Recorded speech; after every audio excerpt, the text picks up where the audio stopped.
ඒ අතීත දඹදිව උත්තර පංචාල නුවර බ්‍රහ්මදත්ත කියලා රජ කෙනෙක් රාජ්‍ය කළා. එතුමාට හිටියා හරිම නුවණක්කාර. ඒ වගේම කපටි පුරෝහිතෙක්. ඒ වට බමුණා. දවසක් උදේ පාන්දර මාලිගාවේ සුවඳ පහන් එළිය නැද්දේ.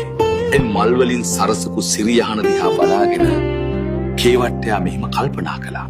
මේ මහා සැප සම්පත් මේ යස ඉසුරු වෙන කාගේද?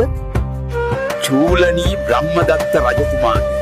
චූලනී බ්‍රහ්මදත්ත රජතුමා මුළු දඹදිවටම අගරජ කළොත් කොච්චර හොඳද? එහෙම වුණොත් මට පුළුවන් මුළු දඹදිවටම අග්‍ර පුරෝහිතයා වෙන්න. මේ කපටි අදහස හිතේ තියාගෙන උදෑසනම කේවට්ටයා රජතුමා ළඟට ගියා. දේවයන් වහන්සේ, නුවර ඇතුලේ කියන්න බැරි රහසක් තියෙනවා. අපි මඟුල් උයනට යමු. යහපති. රජතුමා ආරක්ෂක සේනාව පිටත තියලා කේවට්ටයත් එක්ක උයන ඇතුලේ තියෙන මඟුල් සල්ගල උඩ ඉඳගත්තා. මේ වෙලාවේ මහෝෂධ පඬිතුයන්ගේ ගිරවා මේක දැකලා සල්ගහේ අතු අතරේ හැංගුණා. දේවයන් වහන්සේ, ඔබ වහන්සේගේ කන මේ පැත්තට ලං කරන්න. මේක සතර කන් මන්ත්‍රණයක්. කේවට්ටයෝ, තෝ හිතුවද මේක සතර කන් මන්ත්‍රණයක් කියලා? දැන් මේක සය කන් මන්ත්‍රණයක්. ආයෙත් මේක අට කනකට ගිහින් ගොඩක් අය දැනගනී. කේවට්ටයෝ, කේවට්ටයාගේ උපාය අසාගත් ගිරවා වහාම ඒ බව පඬිතුයන්ට දැන්වීමට මියුළු නුවර බලා ඉගිලී ගියා.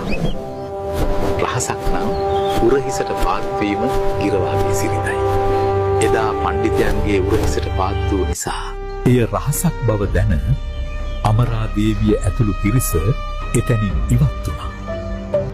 සබඳ, තොප විසින් කුමක් දක්නා ලද්දේද? කුමක් අසන ලද්දේද? දේවයන් වහන්සේ, මම මුළු දඹදිවම ඇවිද්දා. වෙන කිසිම තැනක බලක් දැක්කේ නෑ. උත්තර පංචාල නුවර චූලනී බ්‍රහ්මදත්ත රජුගේ කේවට්ටයා රජුරවන්න උයනට එක්කන් ගිහින් සතරකන් මන්ත්‍රණයක් කළා. මම ඒ ඔක්කොම අහගෙන හිටියා. රජුරුව ඒකට කැමති වුණාද? ඒත් තොරතුරු දැනගත් මහෝෂධ පඬිතුයන් වහන්සේ ගිරා පෝතකයාට බොහෝසේ සත්කාර කළා. මීයෙන් හැදූ විලදකම, මී පැන් පොවා, බෙහෙත් තෙලින් පියාපත් පිරිමැද, මුදු ඇතිරිලි දැමූ රන් කූඩුවක සැකපෙව්වා. කේවට්ට මා මහෝෂධ පණ්ඩිත් බව නොදනි කිසිසේත් මා ඔගේ උපාය සිදු කිරීමට ඉඩ නොදෙමි. මහෝෂධ පඬිතුමා වහාම තම නුවර ආරක්ෂා කිරීමට පියවර ගත්තා. ඔහු අනකලා නගරයේ සිටින දුප්පත් ජනතාව පිටතට යවා පිටත සිටින ධනවත් පවුල් පදිංචි කරවන ලෙසට.